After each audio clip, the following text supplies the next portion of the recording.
Transforming Life After Cancer. Hayley Dubin shares her secrets to a wellness-driven life. Join us as we sit down with her, a cancer survivor and wellness advocate.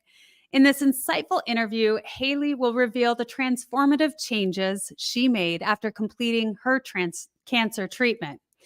Discover the power of nutrition beyond what's on your plate as Hayley delves into the importance of finding joy in your life, surrounding yourself with positive influences, living authentically, and addressing environmental toxins. Explore the pivotal role of emotional health on your wellness journey and gain invaluable insights on how to live a truly fulfilling and authentic life. Don't miss this empowering conversation with Hayley Dubin and embark on your wellness-driven journey. Welcome to the Wellness Driven Life Show, where you're about to go on a wellness-driven ride.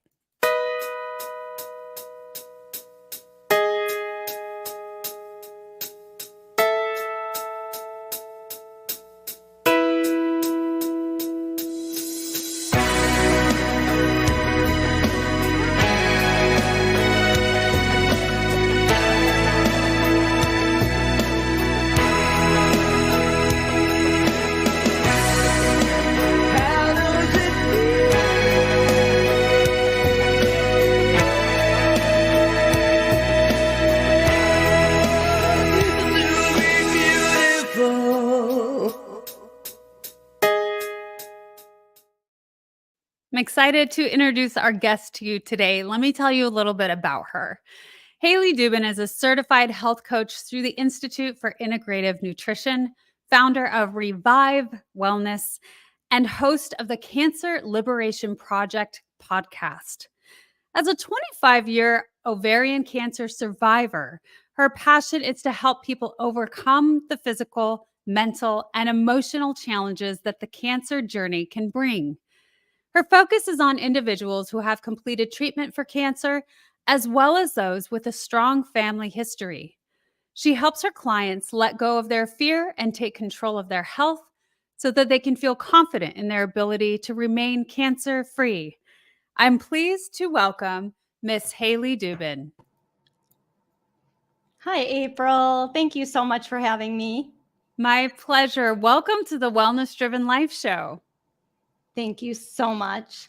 You're welcome. I'm so excited to share with our audience today so much about your journey as a cancer survivor. I know that you have become so passionate about this subject in order to help others. So let's start from the beginning. Share with the audience a little bit about you. Well, thanks again, April. I am from Cleveland, Ohio, a small suburb. And I actually married my high school sweetheart, and we raised two boys, 24 and 27. And we still live in the same community that we grew up in. So it's special. But I am just really happy to be here. And really the reason I'm here is because of my experience with cancer all those years ago. I think that's incredible, first off, to be living in the same community that you grew up in. I mean, what is that like, Hayley? Because I certainly don't share that experience. I'd love to say that I do, but do you guys have friendships that have just gone on for a lifetime? And same with your boys, I imagine. Yes, it's so amazing. Actually, it's a tiny, tiny school, and we had 133 people in our class, and there were many marriages. It was amazing. That doesn't happen now as much, but back then, and we have such close, dear friends that we have remained just close with to this day, and they live in this area too. Not the same suburb, but close. Well, and Hayley, it's a beautiful rarity to be married for that long nowadays as well. So congratulations on that. I love that story, first off. And let's talk a little bit about the cancer journey. Now, what happened previously? Because oftentimes we like to say that life just gets all of those stressors and it starts building up within us and it creates, a disease externally. So, what was that like for you? What do you believe, if any, that something may have been the cause of that? It's such a good question because I know at the time, I mean, I was 29 years old. I had a 2-year-old at the time, and I was, managing marriage and having a child and my career. And I felt totally stressed out. And I knew I was out of balance. And I even remember saying to my husband, if something doesn't change, I'm going to get sick. And it's amazing what our intuition tells us. Yeah. Yeah, absolutely. Yes. So, at the time, I was having pain and I went to the doctor and they said, I think it could be gas. Just go home and take some gas pills. And I'm thinking, I've never had gas like that in my life. That cannot be what it is. I didn't take Yeah. it. And then it got worse. And I ended up in the emergency room. They thought it was my appendix. And then someone did an ultrasound, saw something, and then I needed to go in and take care of it. So they didn't know if it was cancer. They said I would need surgery to remove it. And then all I remember is waking up in the recovery room to my husband's face. And he was so close to me. And he said, "You have to survive." And I can't believe I remember it because I was so out of it, but it was so clear. Mm. Yeah. Wow. Yeah. It That's was pretty. moving. Yeah. Well, yeah, it was a tough time. And when I came to, I remember hearing that I had stage 3 ovarian cancer. So it spread to my colon, yeah, as well as my appendix. And the doctors said that I would need surgery as well as chemotherapy. And they said I would need a total hysterectomy. And that was so sad for us because we were trying at the time to have a second child. So And you have 2 boys. I do. Okay, so this story is getting good. Yes, it's a Yeah. great story. Yes. So, I'm trying to think of what I wanted to tell you. Well, Oh, yeah, so oh, I'm sorry, I remember, I okay, yeah. remember. Yeah, so after treatment was over, I during treatment, I had to stay in the hospital for 5 days each time, and it was very toxic, it was very tough, and I remember when I was finished, the doctor saying to me, "You're cancer free."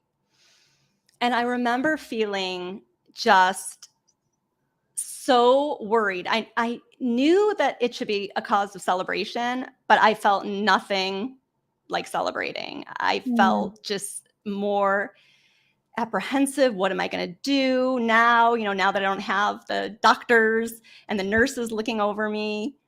So mm. it was very scary, and I remember asking the oncologist all kinds of questions about what I could do to remain cancer free. And I asked him about diet, and they had no idea. And I Yeah. asked about a support group, and there was no support group for me because I was too young.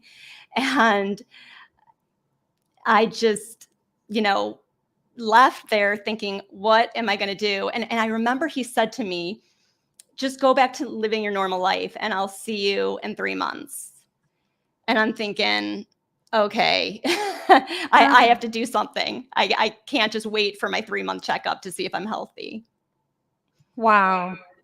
You're saying so many interesting things when in the fear, I can sense that when you have experienced something very traumatic where you don't know if tomorrow is gonna come, and then okay, everything's fine, just go back to normal, and not having that support, it's surprising that there's no support, and there's really not a whole lot of follow-up as far as that goes. So it makes sense then how you became so passionate to come to where you are today to be able to give people that sense of community and that follow-up that's really vital to something like this.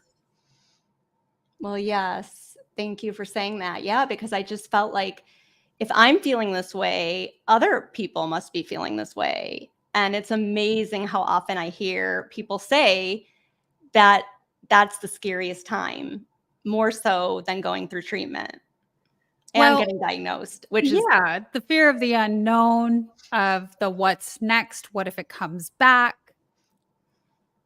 exactly. So what did you do then? Well, I had a long discussion with my husband because I knew I had to manage stress.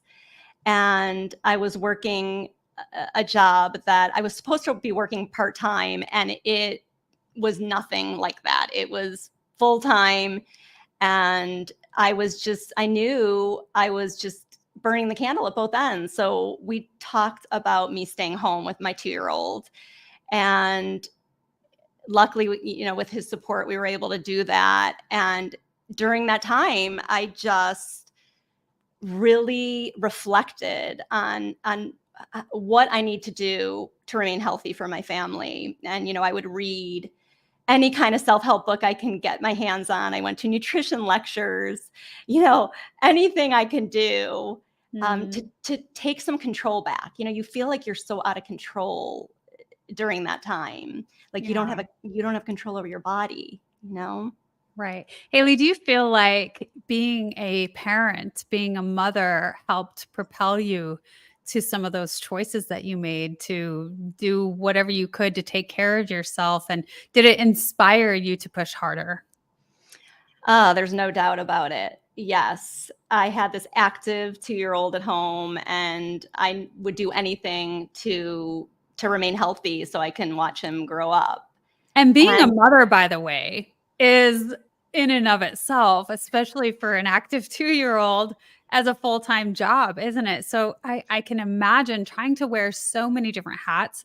I don't even have to say I can imagine. I've been there, I've done that. And yeah, so it's definitely a time. I feel like when we get so ill, it's like it's our bodies and our greater source saying, slow down, and like you said, you went into self-reflection mode.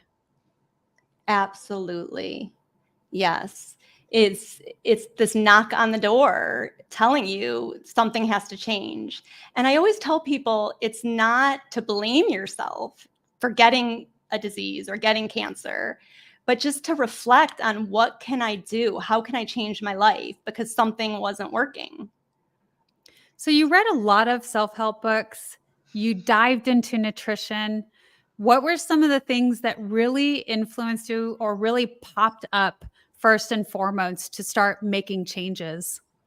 Such a good question. I mean, I would read Louise Hay, how to heal your body, Mm, all these positive messages that you can give your body, that kind of stuff. Um, how can you settle your nervous system? Um, Being outside in nature, is so helpful. And if you do what you love, what are those things that just fill you up, light your soul, that you love to do, and you're not thinking of all these bad things. mm. Gratitude was a big one, very big. My best friend gave me a journal during my treatment and just said, write 3 to 5 things you're grateful for every day. Yeah. And she saw it on Oprah Winfrey, and I'm a big Oprah fan, so I'm like, okay, if Oprah says do it, I'm gonna try it. Yeah, So I yeah. did that, and then yeah, the nutrition aspect, it it was small baby steps. Mm, It's interesting because at the time, all my friends thought, "Oh my gosh, you're so healthy. How could you get cancer? You eat vegetables. None of us eat vegetables," that kind of thing. You exercise. mm. But I later found out that, all these processed foods we eat just are so unhealthy for us, and they have so many fats that are not healthy for us. And just began to eat real food, That's the big thing I tell people. When Yeah. you want to start small and eat real food, not from a box or a package. Yeah. Yeah. Yeah. So I agree with you 100%. I remember that on my own wellness journey, which has been most of my life, I've lived with an autoimmune disease.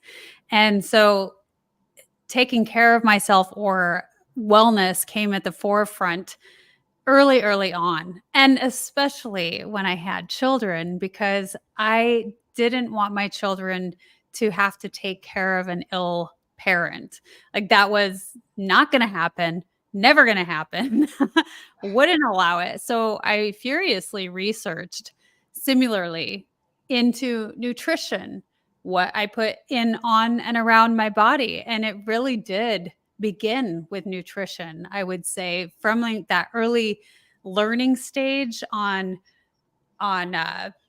everything that goes in our food, all the things that we're really unaware of, and it's definitely starting to come to the forefront now, and I'm so pleased for that.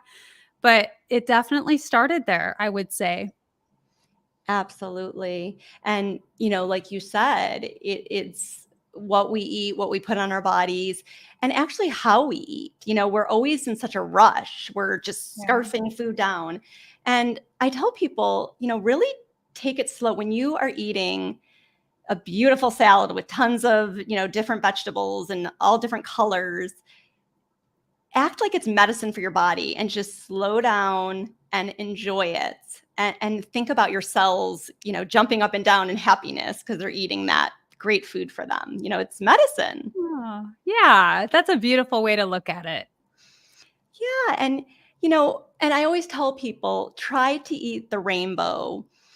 They have phytochemicals in them, all these bright colors, and they protect our cells from free radical damage. So, you know, all those environmental toxins we're surrounded by, when you eat all those good colors from berries and different vegetables, you're doing your body so much good.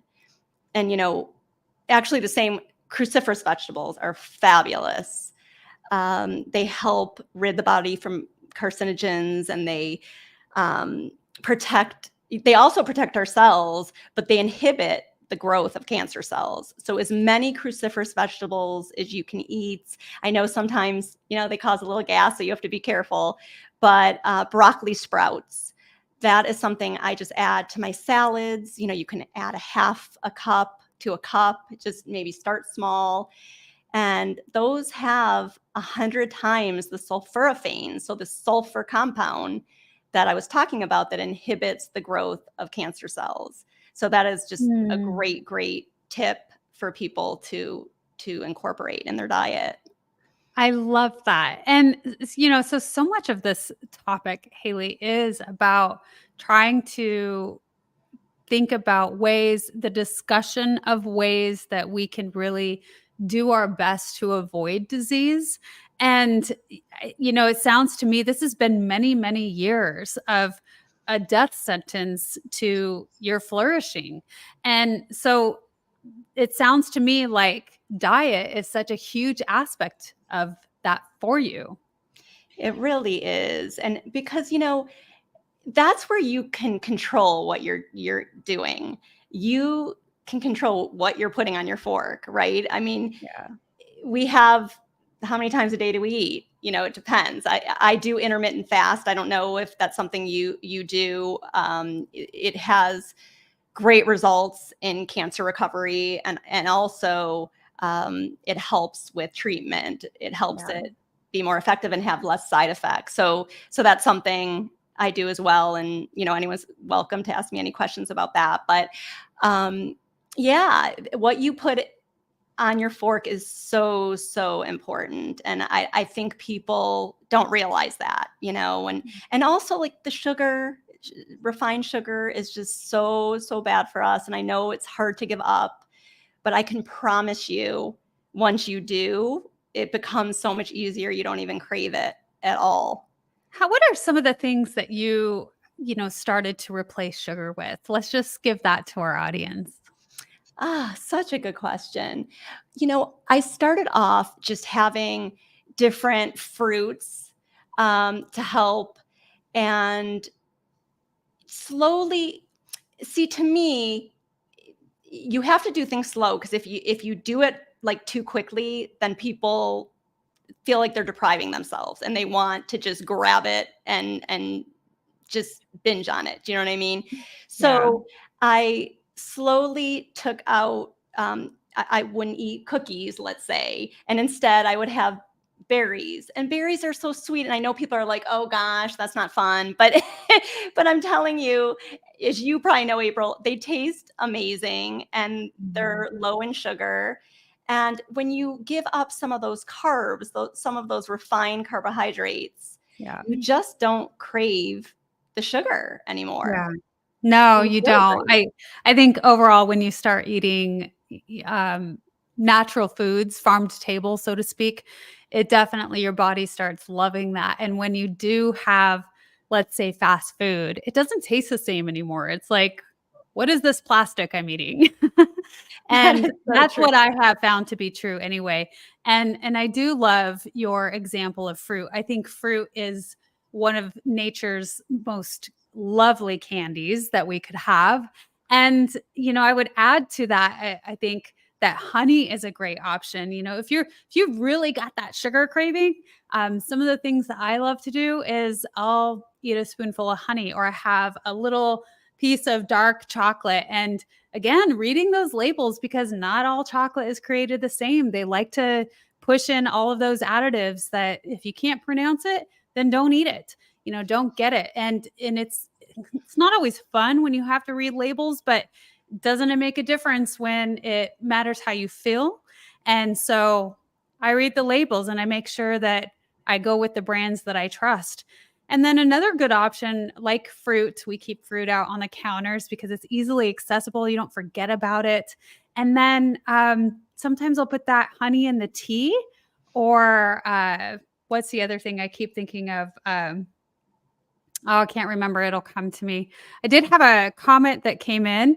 Cynthia says fruits and nuts, and they're great options in alkaline water. Would you agree with that? Yes, I was going to say, when it comes to water, definitely get a filter if you can. A Berkey is a great option, or if you can get a whole house water filter, because there's so many pesticides and herbicides and even pharmaceutical drugs in our water. So it becomes very, very important. It And does. another tip, Water. it just made me think of another tip. And thank you, Cynthia. I I thought of, you know, if to tell if you're dehydrated, you can pinch the top of your hand. And if it doesn't, if the skin stays up longer, you're I dehydrated. I don't So if think it I'm goes down dehydrated. right That's a away, good thing. good. Yes. And My really to water. drink, that's great. And to drink half your body weight in ounces is a really good place to start. So you weigh, say, 100 pounds, 50 ounces of water a day. Another really great thing that I learned recently too. I'm adding a lot to the show today too. I'm in there with you, Haley. You But like this topic. yeah, I do. I mean, well, I'm very passionate about it, such as yourself. I mean, that's why I have guests such as yourself to really be able to share different perspectives into the world. But vegetables and fruit that are really water soluble, and how that also does help us to give us that we need, the replenishment. Watermelon is an incredible. So then you get that sweet and you get hydrated. So some of those are really great options that you could munch on.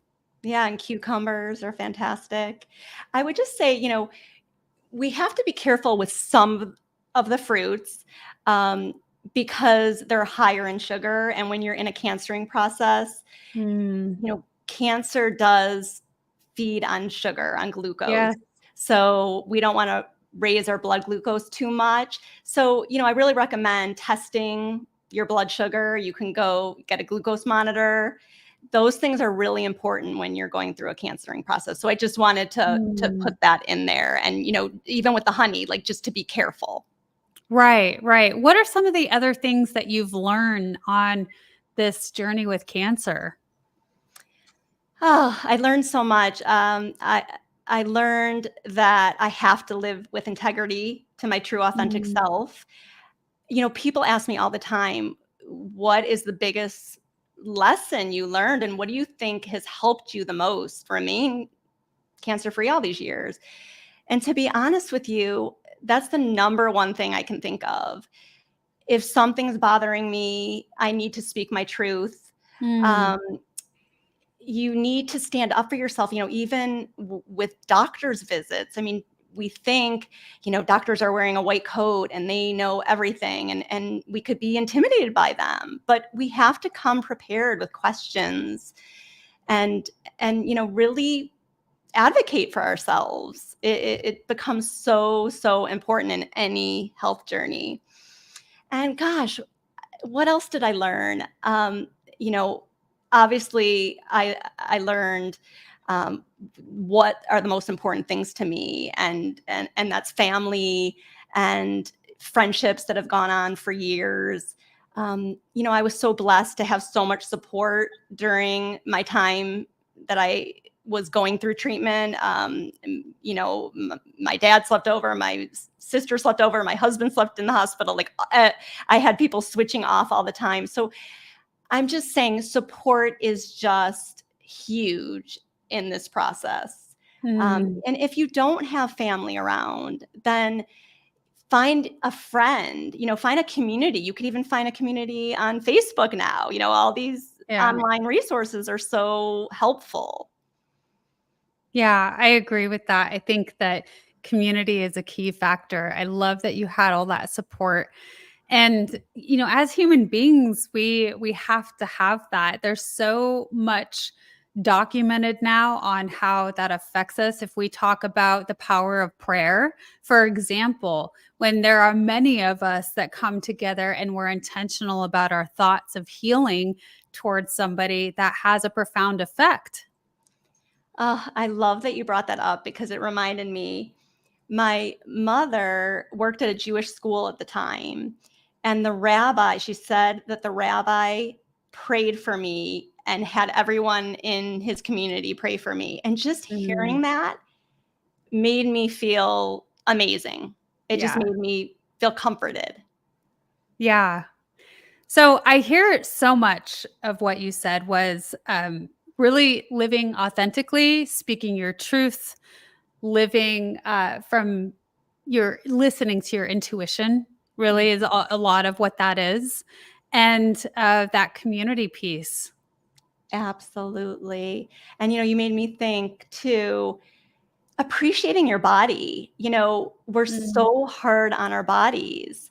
And even especially after cancer, we might have scars, and we're hard on ourselves. And I invite you to appreciate your body for what it's given you. Did it give your children, or were you able to walk a mile today?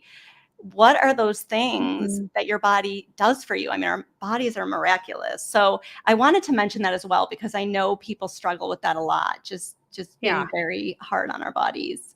Oh, yeah. I mean, gosh, from the moment I had children, my body was no longer what it was, right? They're constantly changing, and to still love that beauty. And I also hear celebrating the wins of what we can do. And you just gave an example of, I walked so far today and I was able to do that. Thank you. Thank yourself for being able to do that and celebrate those small wins. That is so true. I mean, I think about that because I know we'll see a picture later, but I love pickleball and I'm so grateful that I can play, and I'll touch my knees. Thank you so much for holding out so I could still play.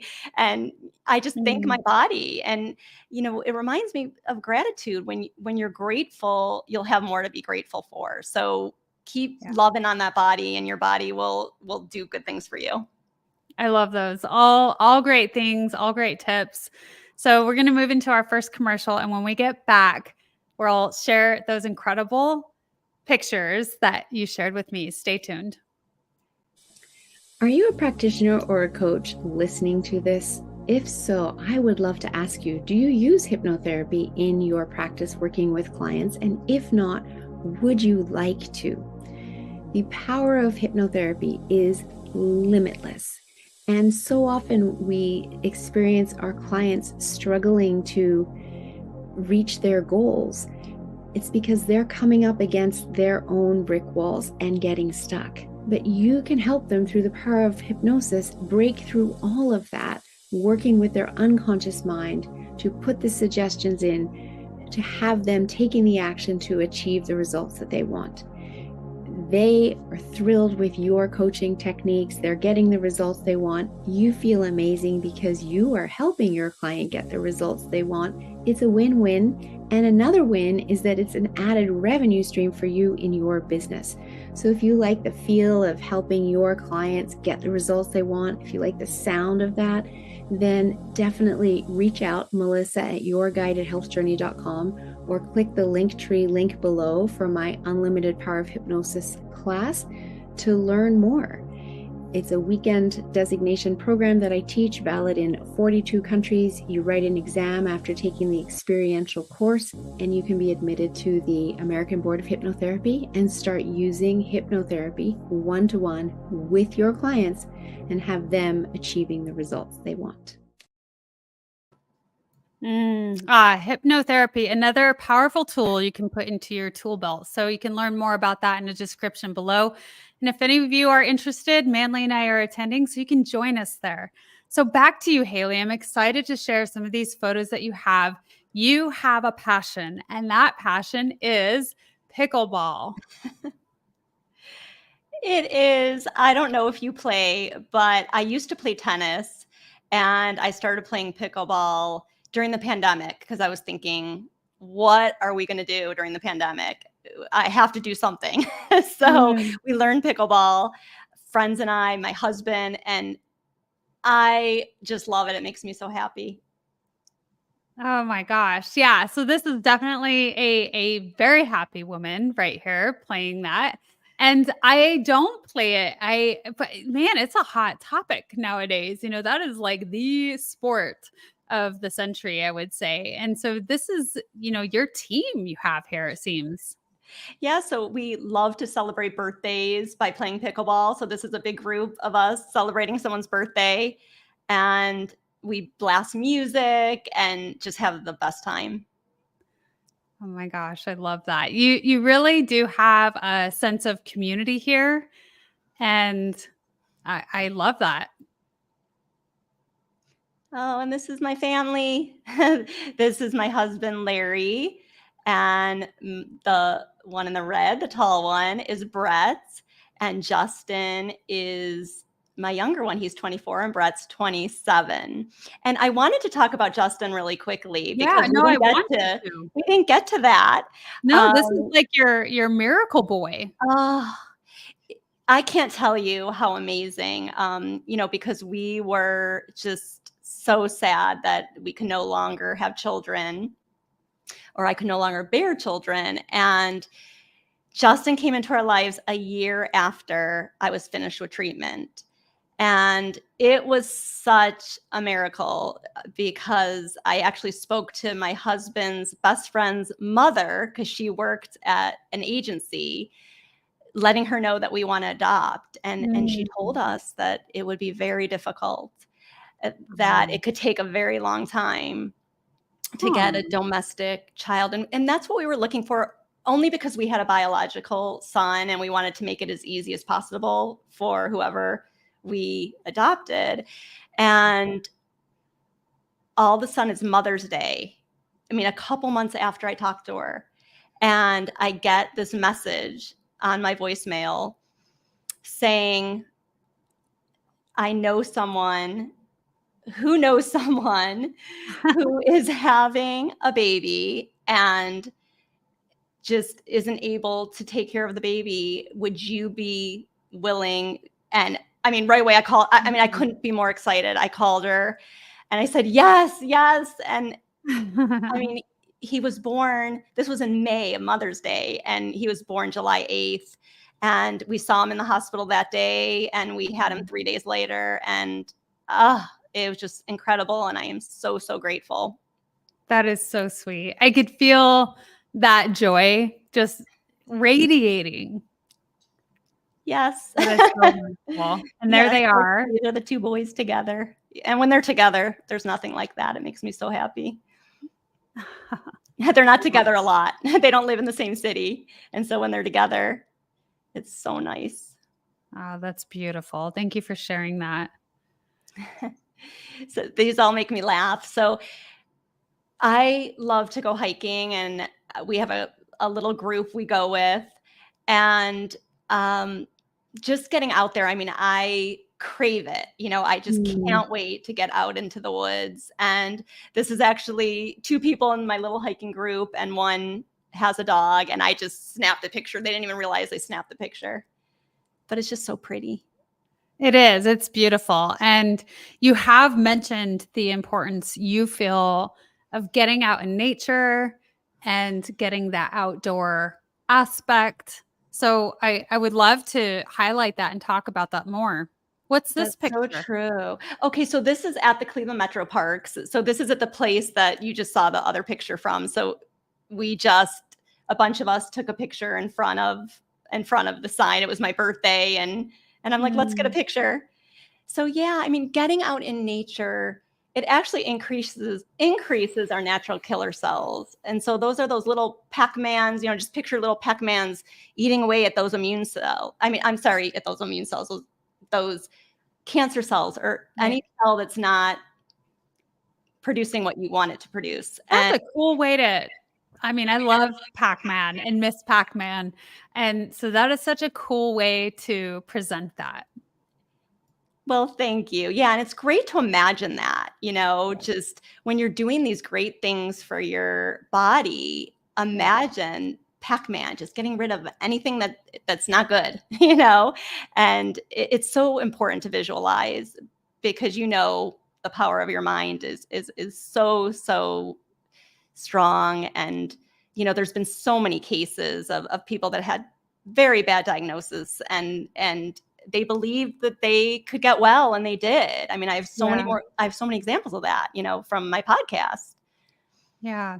Tell me, from those incredible stories that you've had the opportunity to listen to, be a part of, what is something that struck you the most? What was something that was the most profound that you have heard so far?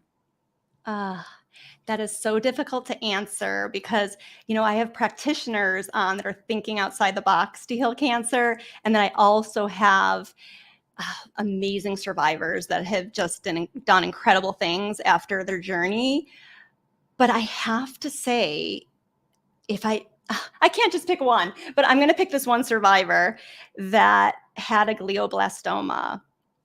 And if you want to look up on the podcast, her name, she won't care, is Jennifer Dickinson. And she actually wrote a book called The Case for Hope. And the doctors told her she had no chance to survive. And she decided if she could find one person that survived this disease, so can she. And it's been 12 years and she's thriving. So she was just such an inspiration. But I have a million. There's so many unbelievable stories. So she must have found someone that had survived to help ignite that flame back. Exactly. That's awesome. Yeah. It's impressive how, if we look historically, we talk about the fastest runner, so to speak, or as an example. And so we could only, on record, run this fast as a human being, right?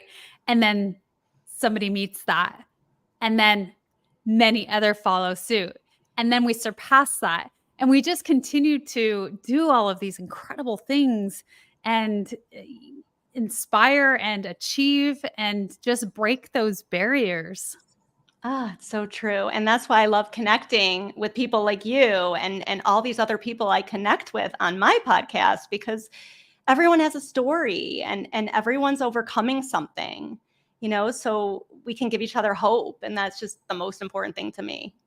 So Hayley, you've talked about a few things that you started to do when you first came out of the cancer treatment, et cetera. And now you interview so many other people on their own journeys through cancer.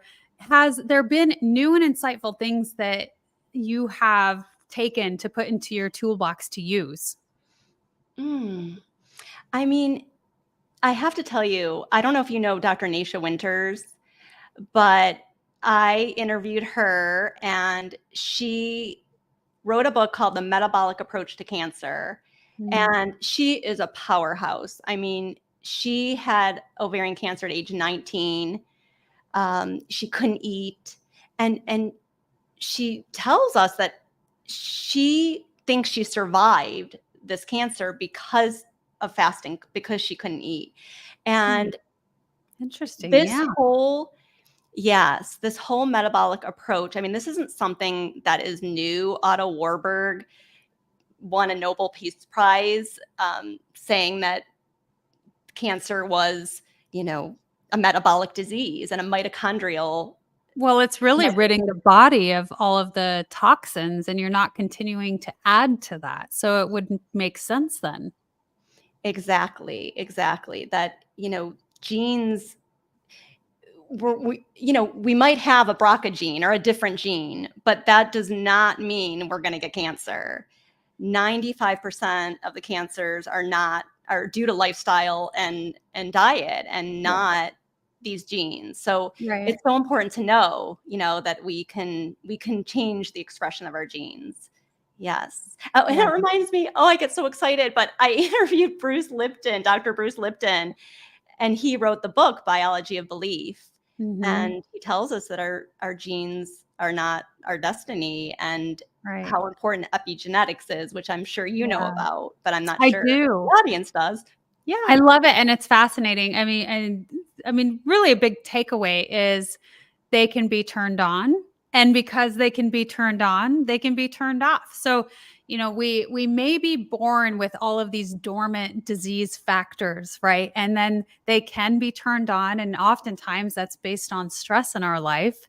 And really fascinating during the pandemic, the global pandemic, many people had those turned on, right? And so then disease started coming forth, or they weren't even able to survive. There were many who perished, unfortunately, as we know. And yet, again, the good news is because they can be turned on, they can be turned off. And so I love that aspect. And it does say that it doesn't define you. So just because somebody says, oh, well, it's just who you are because it's through your family history. And that's simply not true, as we have found out now. And I do, Hayley, I love sharing that we have so much science to back everything. And so much of the essence of really what I want to share on this show is that we are so much more powerful than you know. Yes. Yes. We have everything inside of us to heal. We really do. Yeah. So that's incredible. I love that you've had so many awesome guests, that you continue to learn and grow and find out more in order to share that with others. Now, you mentioned at one point to me prior to the show that you had like this 7 steps. Now, have you been mentioning that throughout the show, or is there something more that you want to share about that? Yeah. So on my website, I have my 7 top tips to keep cancer away and feel confident in your body again. And some of them I did mention, with the cruciferous vegetables. It gives a little more detail, but green tea, that's fantastic to add. Matcha tea, it has a compound called ECGC and great anti-cancer properties. So even having like 2 cups a day has great benefits. Again, another one of the steps was gratitude. And I did talk about that. It changes your mindset. And like we spoke about, our mindset is so important. Our thoughts, attitudes, and perceptions of the world. If we're in this negative mindset all the time, it's going to be very difficult to thrive. Yeah, absolutely. And so people can find that on your website, and I made sure to display that. And also for everyone to know that that is going to be in the description below. So those of you who are tuning in now or listening to the replay or tuning in on one of the podcasts, it is www.revivewellness.com. Now, you have this really fun word and play on words that you utilize for your business. Can you tell me how you came to that, to the Revive Wellness?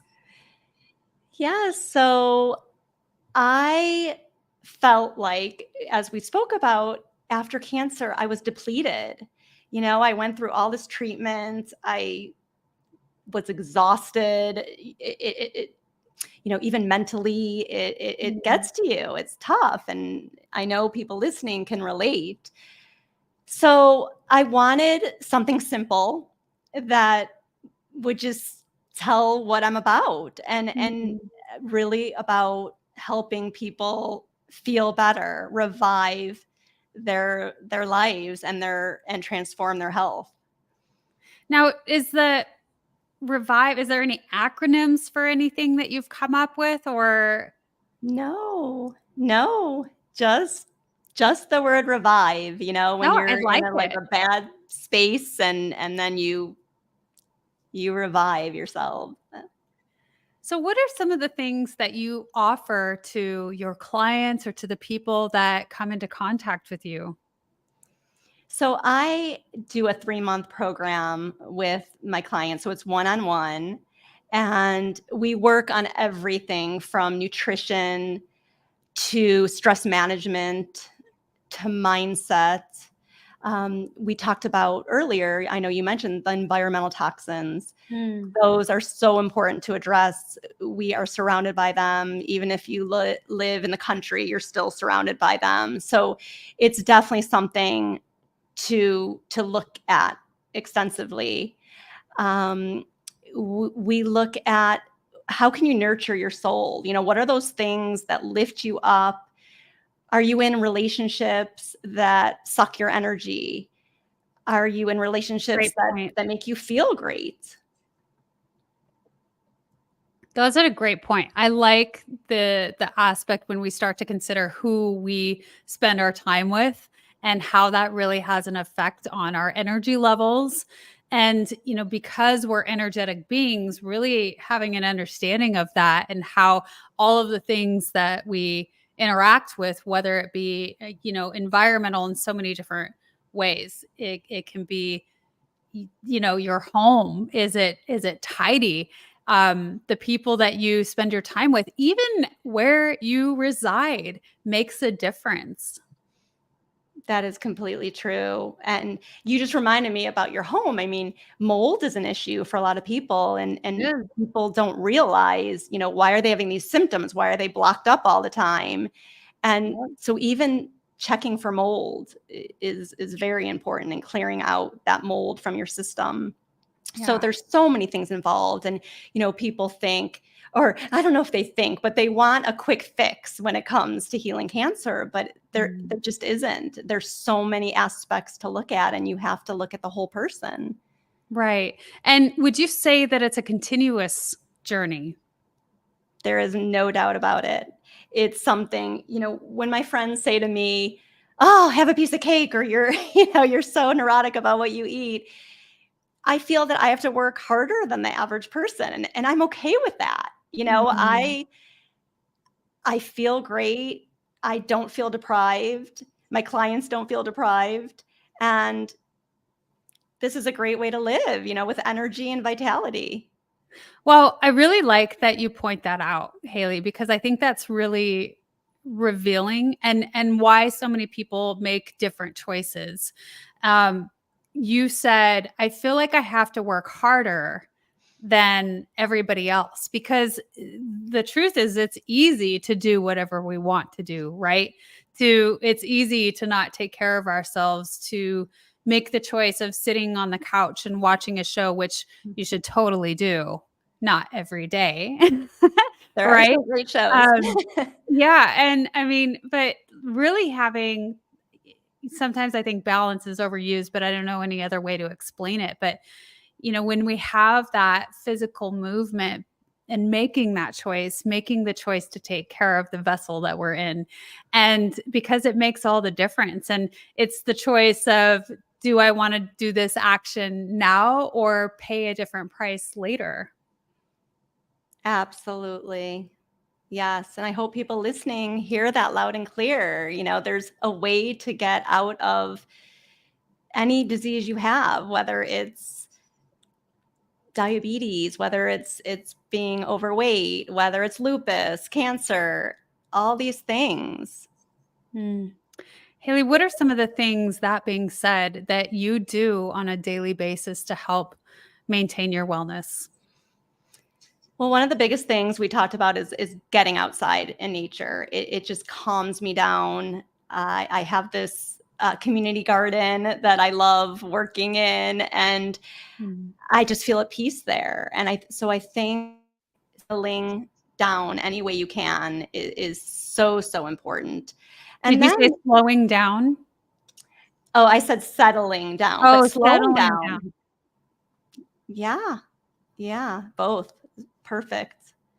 And feeding yourself things that nourish you, that make you feel good. I mean, there could be certain foods that you just don't agree with you, and you might think they're healthy and you keep eating them. Well, if they don't make you feel good, they're not good for you. So it's really being attuned to your body. So I'm very attuned to my body. Other things, I get in a sauna about 3 times a week just to Okay. detox. Yeah. Yeah, It's a so nice that's been little amazing. yeah, that's a nice little add-on, because I think there's a lot of people that say there's immense health benefits to that. Yes, yes, I have a far infrared sauna, and besides calming me down so much, you just sweat all those toxins, the heavy metals. Mm. If you are around pollution, which most of us are, you're Yeah. getting rid of some of that. So it's just a great, great way to detox. And if you can't get your own, I mean, there's other ways to do it. I mean, exercise, sweat, get Yeah. out and sweat. Yeah. Yeah. So I'm trying to think what else I do. I definitely try to drink a lot of water. I'll sometimes put lemon in it, something to make it taste better. So I drink more of it. Mm. Um, I am gluten free, so that's been a big thing for me because I have an autoimmune issue. Also, I have Hashimoto's, Mm. which was kind of discovered after my digestive system was so bad for so long because I had 22 inches of my colon removed, and no one told me that I could have major issues, and I just was eating whatever and not feeling great. So everything's a process. I later learned that how much that helps. Yeah. Yeah, and of course, we've heard a lot of testimony on that. What are some of your favorite things, if you do it, to kind of replace that gluten aspect? If you want kind of more of that, heavier sort of food, are there things that you love that you've found to replace it with? I since I didn't say this, but I am studying under Dr. Nasha Winters to be a metabolic terrain advocate. And Wow. they are, so it's been incredible, but they're very big on very low carbohydrates. And and there's science to back it up, like we talked about, that it raises your blood sugar too much Yep. and all that. And so I've really eliminated most of the things. Like I don't eat gluten-free pretzels, or once in a while, I will admit I want a bagel, lox, and cream cheese sandwich. Like it's just something I grew up on, and so I'll get a gluten-free bagel or bread or something like that. So once in a while I'll do that. I don't say, oh, I can't have anything. No one can live like that. But like I said before, it's just when you give up things, it's amazing how your body adjusts. And Mm. but you replenish it with all these amazing things, vegetables and fruits, and there's nothing wrong with some, clean protein, clean meat, as long as it's pasture raised and hopefully organic, because we absorb what they're eating, what these cows are eating. So I'm big on trying to find the best source for food. Well, so much of our topic today is revolving around diet and food, as you've spoken. And so, what are some of your favorite go-to foods, and or your favorite meal? So, your favorite go-to foods and your favorite meal that you just love. Yeah, so for lunch, I love to do a big salad, and I will put broccoli sprouts on it, and I'll put cucumbers. I have cucumbers from my garden, so that's kind of fun. And I'll do some turkey. Uh, I will do organic chicken. I'll put on it, and then I did this yesterday and today, and it was so good. I just sprinkled lemon, olive oil, no measurement, just actually a lot of olive oil. Olive oil is so healthy for you. So you don't have to worry about these healthy fats. People are so afraid of eating fat, but it's so healthy for you, and you want to increase your omega-3 content. So I love to make salmon, and it's such an easy thing to make. I'm trying to think what else. Sometimes I'll do a smoothie if I'm in the mood, if I just want something quick. So I'll put kale, and I actually have that in my garden, which is fun. And berries, just some frozen berries. And sometimes I'll do collagen powder. Just kind of depends what I'm in the mood for, or another protein powder. And I love nuts and seeds. I definitely have to be careful with that, because if I eat too many, I get a stomach ache. And so those are kind of addicting.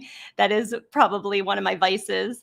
And I always have matcha tea on a regular basis, because it's an acquired taste, but I love it. It's like my coffee. Yeah, well, it is, and correct me if I'm wrong, is that like a greater form of green tea? It is. You Yeah. are correct.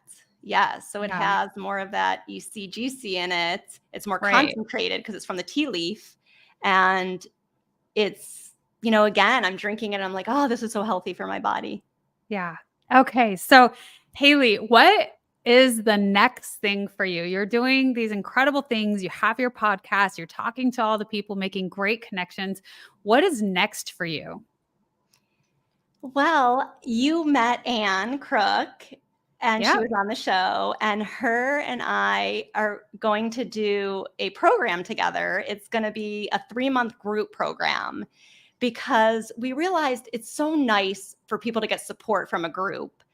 And we are so excited about it. We're working diligently on putting it together and learning how to get it online and all this stuff. So we're looking at next spring, but it's going to be amazing, and look out for that.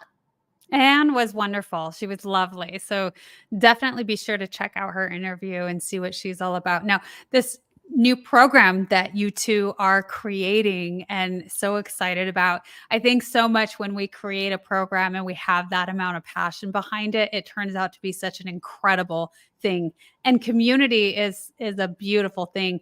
I love most of the time when I'm involved with other people, because there's so many more people to support you as opposed to a one-on-one. There's times and places for that, but community programs are really, really fun and powerful.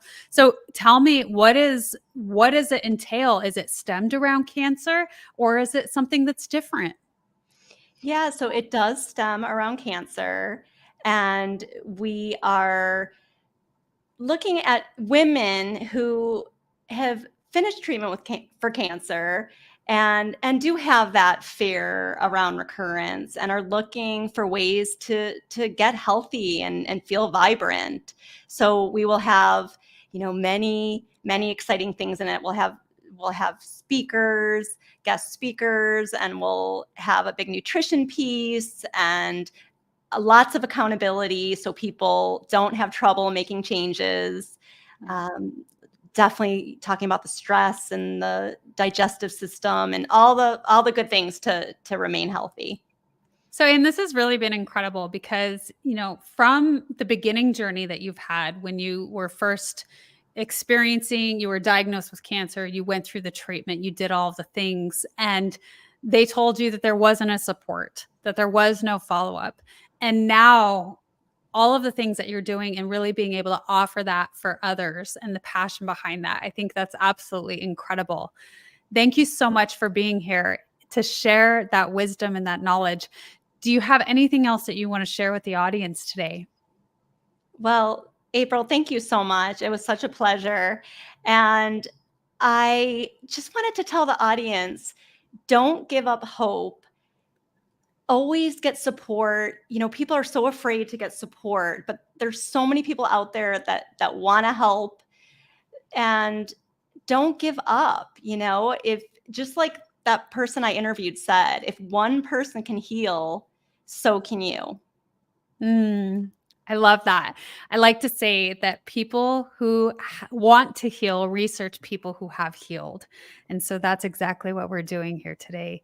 Thank you again so much for sharing your light and your wisdom with the world. Thank you for being a guest on the Wellness Driven Life Show. And thank you for all of you who have tuned in today and who are going to be watching this replay. And I would like to say goodbye for now, and we will see you later.